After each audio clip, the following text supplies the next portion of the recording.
ओम नमो भगवते वासुदेवाय। श्रीमद् भागवत पुराण द्वितीय स्कंद पहला अध्याय।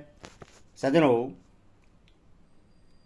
आज आपको श्रीमद् भागवत पुराण में ध्यान विधि और भगवान के विराट स्वरूप का वर्णन की कथा सुनाऊंगा। सज्जनों, इस चैनल को आप लाइक एंड सब्सक्राइब जरूर करें। कथा सुनिए। ध्यान विधि और भगवान के विराट स्वरूप का वर्णन शौनक जी श्री सुखदेव जी ने कहा, परीक्षित, तुम्हारा लोक हित के लिए किया हुआ यह प्रश्न बहुत ही उत्तम है। मनुष्य के लिए जितनी भी बातें सुनने, स्मरण करने या कीर्तन करने की है, उन सब में यह श्रेष्ठ है। आत्मज्ञानी महापुरुष ऐसे प्रश्न का बड़ा आदर करते हैं। राजन, जो गृहस्थ घर के काम धंधों में उलझे हुए हैं, अपने स्वरूप को नहीं जानते, उनके लिए हजारों बातें कहने, सुनने एवं सोचने करने की रहती हैं। उनकी सारी उम्र यूं ही बीत जाती है। उनकी रात नींद या स्त्री प्रसंग से कटती है और दिन धन की हाय हाय या कुटुंबियों के भरण पोषण में समाप्त हो जाता है। संसार में जिन्हें अपना अत्यंत घनिष्ठ संबंधी कहा जाता है, वे शरीर, पुत्र, स्त्री आदि कुछ नहीं है, असत है। परंतु जीव उनके मोह में ऐसा पागल सा हो जाता है कि रात दिन उनको मृत्यु का ग्रास होते देखकर भी चेतना नहीं। इसीलिए परीक्षित, जो अभय पद को प्राप्त करना चाहता है, उससे तो सर्वात्मा सर्वशक्तिमान भगवान श्री कृष्ण की ही लीलाओं का श्रवण, कीर्तन और स्मरण करना चाहिए।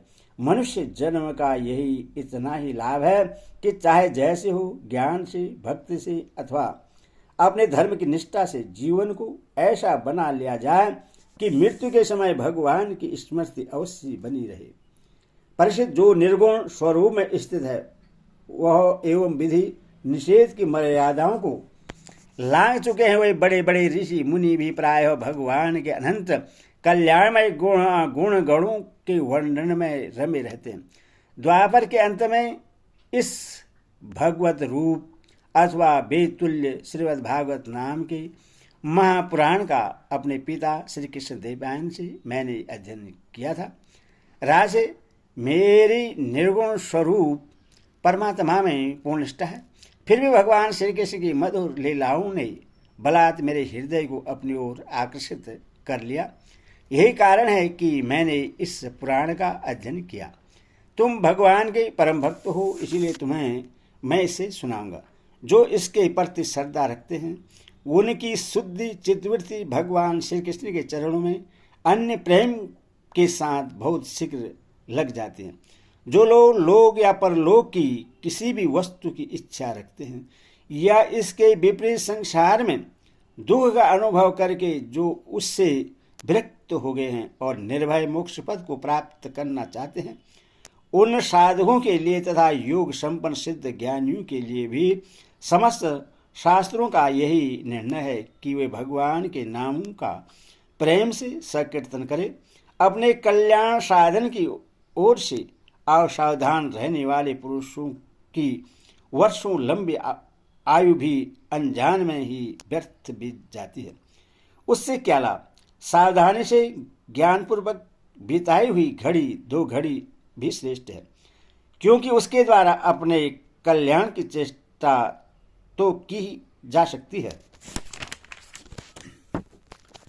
राय से खंडवाक अपनी आयु की समाप्ति का समय जानकर 2 घड़ी में ही सब कुछ त्याग कर भगवान के अभय पद को प्राप्त हो गए। परीक्षित, अभी तो तुम्हारे जीवन की अवधि 7 दिन की है। इस बीच में ही तुम अपने परम कल्याण के लिए जो कुछ करना चाहते हो सब कर लो।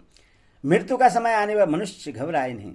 उससे चाहिए कि वह वैराग्य के शस्त्र से शरीर और उससे संबंध रखने वालों के प्रति ममता को काट डाले। धैर्य के साथ घर से निकलकर पवित्र तीर्थ के जल में स्नान करें और पवित्र तथा एकांत स्थान में विधिपूर्वक आसन लगाकर बैठ जाएं। तब आप परम पवित्र और इन 3 मात्राओं से युक्त प्रवण का मन ही मन जप करें। प्राण वायु को बस में करके मन का दमन करें और एक क्षण के लिए भी प्रवण को न भूलें। बुद्धि की सहायता से मन के द्वारा इंद्रियों को उनके विषयों से हटा लें और कर्म की वासनाओं से चंचल हुए मन को विचार के लिए रोककर भगवान के मंगलमय रूप में लगाएं।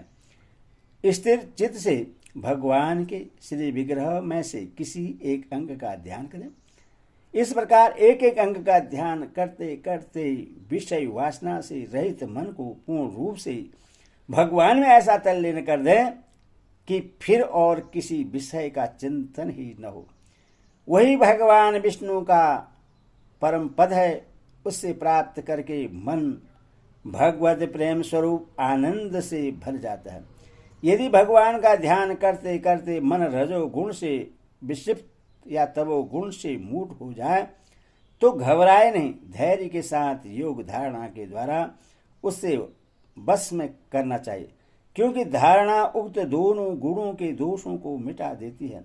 धारणा स्थिर हो जाने पर ध्यान में जब योगी अपने परम मंगलमय आश्रय भगवान को देखता है तब उसे तुरंत ही भक्ति योग की प्राप्ति हो जाती है। परीक्षित ने पूछा, ब्राह्मण, धारणा किस साधन से किस वस्तु में किस प्रकार की जाती है और उसका क्या स्वरूप माना गया है जो शीघ्र ही मनुष्य के मन का मैल मिटा देती है? श्री सुखदेव जी ने कहा, परीक्षित, आसन, श्वास, आसक्ति और इंद्रियों पर विजय प्राप्त करके फिर बुद्धि के द्वारा मन को भगवान के स्थूल रूप में लगाना चाहिए। यह कार्य रूप संपूर्ण विश्व जो कुछ कभी था, है या होगा, सब का सब इसमें दिख पड़ता है। वही भगवान का स्थूल से स्थूल और विराट शरीर है। जल, अग्नि, वायु, आकाश, अहंकार, महत्त्व और प्रकृति, इन 7 आवरणों से घिरे हुए इस ब्रह्मांड शरीर में जो विराट पुरुष भगवान हैं, वही धारणा के आश्रय हैं। उन्हीं की धारणा की जाती है। तत्वज्ञ पुरुष उनका इस प्रकार वर्णन करते हैं। पाताल विराट पुरुष के तलवे हैं, उनकी एड़ियां और पंजे रसातल हैं। दोनों गुल्फ एड़ी के ऊपर के गांठें महातल हैं। उनके पैर के पिंड तलाचल हैं। विश्वमूर्ति भगवान के दोनों घुटने सुतल हैं, जांघें भीतल और अतल हैं। पेड़ु भूतल है और परिषित उनके नाभि रूप सरोवर को ही आकाश कहते हैं। आदि पुरुष परमात्मा की छाती को स्वर्गलोक, गले को महालोक, मुख को जनलोक और ललाट को तपोलोक कहते हैं। उन श्रेष्ठ सिर वाले भगवान का मस्तक समूह ही सत्यलोक है। इंद्रादि देवता उनकी भुजाएं हैं, दिशाएं कान और शब्द श्रवणेन्द्रिय हैं। दोनों अश्विनी कुमार उनकी नासिका के छिद्र हैं। गंध घारेन्द्रिय है और धधकती हुई आग उनका मुख है। भगवान विष्णु के नेत्र अंतरिक्ष हैं, उनमें देखने की शक्ति सूर्य है। दोनों पलकें रात और दिन हैं। उनकी भूविलास ब्रह्मलोक है। तालु जल और जिहा रस वेदों को भगवान का ब्रहारंध्र कहते हैं और यम को दाड़ें। सब प्रकार के सनहे दांत हैं और उनकी जगन मोहनी माया को ही उनकी मुस्कान कहते हैं। यह अनंत सृष्टि उसी माया का कटास विवेक है। लज्जा ऊपर का होठ और लोभ नीचे का होठ है। धर्म स्तन और अधर्म पीठ है। प्रजापति उनके मूतेंद्रिय हैं। मित्रावरण अंडकोश हैं। समुद्र कोख है और बड़े बड़े पर्वत उनकी हड्डियां हैं। राजन विश्वमूर्ति विराट पुरुष की नाड़ियां नदियां हैं। वृक्ष रोम हैं। परम परबल वायु श्वास है। काल उनकी चाल है और गुणों का चक्कर चलाते रहना ही उनका कर्म है। परिषित बादलों को उनके केश मानते हैं। संध्या उन अनंत का वस्त्र है। महात्माओं ने अव्यक्त मूल प्रकृति को ही उनका हृदय बतलाया है और सब विकारों का खजाना उनका मन चंद्रमा कहा गया है। महतत्व को सर्वात्मा भगवान का चित्त कहते हैं और रुद्र उनके अहंकार कहे गए हैं। घोड़े, खच्चर, ऊंट और हाथी उनके नख हैं। वन में रहने वाले सारे मृग और पशु उनके कटि प्रदेश में स्थित हैं। तरह तरह के पक्षी उनके अद्भुत रचना कौशल हैं। स्वयंभू मनु उनकी बुद्धि है और मनु की संतान मनुष्य उनके निवास स्थान है। गर्धव, विद्याधर, चारण्य और अप्सराएं उनके सशत आदि स्वरूप की स्मृति हैं। दैत्य उनके वीर्य हैं। ब्राह्मण मुख क्षेत्रीय भुजाएं, वैश्य जंगाएं और शूद्र उन विराट पुरुष के चरण हैं। विविध देवताओं के नाम से जो बड़े बड़े द्रव्यमय यज्ञ किए जाते हैं वे उनके कर्म हैं। परिषद विराट भगवान के स्थूल शरीर का यही स्वरूप है जो मैंने तुम्हें सुना दिया। इसी में मोक्ष पुरुष बुद्धि के द्वारा मन को स्थिर करते हैं, क्योंकि इससे भिन्न और कोई वस्तु नहीं है। जैसे स्वप्न देखने वाला स्वप्न अवस्था में अपने आप को ही विविध पदार्थों के रूप में देखता है, वैसे सबकी बुद्धि वृत्ति के द्वारा सब कुछ अनुभव करने वाला सर्वाध्यामी परमात्मा भी एक ही है। उन सत्य स्वरूप आनंद निधि भगवान का ही भजन करना चाहिए। अन्य किसी भी वस्तु में आसक्ति नहीं करनी चाहिए, क्योंकि यह आसक्ति जीव के अधपतन का हेतु है। हरि ओम तत्सत। हरि ओम तत्सत।